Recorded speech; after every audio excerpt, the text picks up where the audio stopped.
तर एक breaking news समोर येते। बिग बॉस मराठीच्या तिसऱ्या सीझन मधून घराघरात पोहोचलेला अभिनेता जय दुधाणेच्या अडचणीमध्ये वाढ झाली आहे। मुंबई विमानतळावरून ठाणे पोलिसांनी जय दुधाणेला ताब्यात घेतला। दुधाणेवर तब्बल 5 कोटी रुपयांची आर्थिक फसवणूक केल्याचा गंभीर आरोप करण्यात आला। या प्रकरणामध्ये ठाणे पोलिसांनी जय दुधाणेसह त्याची आई, बहीण आणि आजी आजोबांवर गंभीर आरोप केलेत। पोलिसांनी दिलेल्या माहितीनुसार अभिनेता जय दुधाणे याने काही बनावट कागदपत्रे तयार केली। या कागदपत्रांच्या आधारे त्याने एकाच दुकानाची वेगवेगळ्या व्यक्तींना विक्री केली। यातून खरेदीदारांचं प्रचंड आर्थिक नुकसान झालं असा देखील आरोप करण्यात येतोय। दरम्यान माझ्यावर गंभीर खोटे गुन्हे दाखल करण्यात आले आहेत। चुकीच्या पद्धतीने काही गोष्टी पुढे नेण्यात आल्या। मी या गोष्टीला सामोरं जाण्यास रेडी आहे। मी जर एक गाळा अनेकांना विकल्याचा तुमच्याकडे काही पुरावा असेल तर सादर करा असं जय दुधाणे म्हणाला। हनीमूनसाठी जात होतो मी, माझी वाईफ, माझा भाऊ आणि त्याची बायको। आम्ही चौघं हनीमूनसाठी जात होतो आणि आम्हाला माहिती नव्हतं की आमच्या नावाने किंवा माझ्या नावाने काही LOC वगैरे आहे। आणि तिकडे त्यांनी मला एअरपोर्टवरती इमिग्रेशनच्या वेळेस अडवलं आणि सांगितलं की सर तुम्ही एअरपोर्ट आपला देश सोडून जाऊ शकत नाही।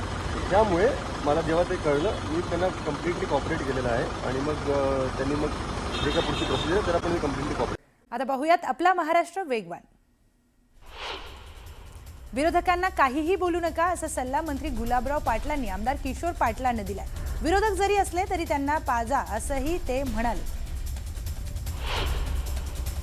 चंद्रपूरमध्ये चंद्रपूर शहर महानगर विकास आघाडीची स्थापना करण्यात आली आहे। यामध्ये अखिल भारतीय रिपब्लिकन पक्ष खोरीपा, AIMIM आणि बहुजन रिपब्लिक सोशलिस्ट पार्टीचा समावेश।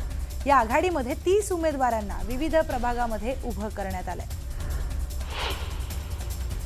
जळगाव महानगरपालिकेच्या निवडणुकीच्या शिवसेनेच्या बंडखोर उमेदवारांनी प्रचाराला सुरुवात केली आहे। स्वप्नील परदेशींनी अपक्ष रिंगणामध्ये उतरलेत। यावेळी त्यांनी ओंकारेश्वर मंदिरामध्ये प्रचाराचा नारळ फोडून श्री गणेशा केलाय। गणपतराव देशमुख यांची दोन्ही नातवंडे राजकारणामध्ये एकमेकांसमोर आहेत। शेतकरी कामगार पक्षाच्या मेळाव्यामध्ये आमदार बाबासाहेब देशमुख यांनी त्यांच्या बंधूंवर जोरदार टोलेबाजी देखील केली। अकोल्यामध्ये MIM पक्षाने निवडणुकीत 32 उमेदवार मैदानात उतरवले। खासदार असदुद्दीन ओवेसी आज अकोल्यामध्ये आयोजित भव्य जाहीर सभेला संबोधित करणार आहेत। मावळमध्ये अजित पवारांचं जोरदार स्वागत करण्यात आलं। यावेळी अजित पवारांचा सत्कारही करण्यात आला। दरम्यान कार्यकर्त्यांनी जोरदार जल्लोष केला। पुणे महानगरपालिका निवडणुकीच्या रणधुमाळीला सुरुवात झाली आहे। यावेळी विविध पक्षांकडून जोरदार प्रचार करण्यात येतोय। पुण्याच्या प्रभाग क्रमांक 4A मधील उमेदवार शैलजीत बनसोडेंनी जोरदार प्रचाराला सुरुवात केली। पिंपरी चिंचवडमध्ये 128 जागांसाठी 692 उमेदवार हे रिंगणामध्ये आहेत। यावेळी विविध पक्षांकडून उमेदवारांचा जोरदार प्रचार करण्यात येतोय। मुंबईसाठी ठाकरे बंधूंच्या वचननाम्याचं प्रकाशन करण्यात आलं। उद्धव ठाकरे आणि राज ठाकरेंच्या हस्ते या वचननामा प्रकाशित करण्यात आला। वचननाम्याला शिवशक्ती असं नाव देण्यात आलंय। राज्यात झुंडशाही सुरू असल्याचं उद्धव ठाकरेंनी म्हटलंय। बिनविरोध निवडणूक होणं हा लोकशाहीचा अपमान असल्याचा हल्लाबोल ठाकरेंनी केलाय। बिनविरोध झालेल्या ठिकाणी निवडणूक रद्द करून नव्याने निवडणूक घेण्याची मागणी केली आहे। नार्वेकरांचा विषय गंभीर असल्याचं उद्धव ठाकरेंनी म्हटलंय। तर त्यांना तात्काळ निलंबित करा, गुन्हा दाखल करण्याची मागणी देखील उद्धव ठाकरेंकडून करण्यात आली आहे।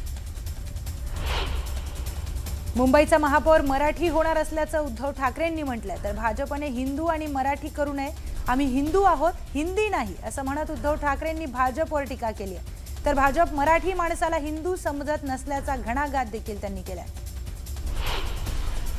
सत्ताधारी महाराष्ट्राचं वाटोळं करत असल्याचं राज ठाकरेंनी म्हटलंय।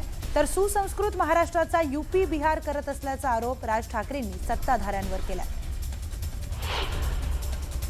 या सगळ्या वेगवान घडामोडींसह एक छोटासा ब्रेक, कुठेही जाऊ नका, पाहत रहा न्यूज 18 लोकमत।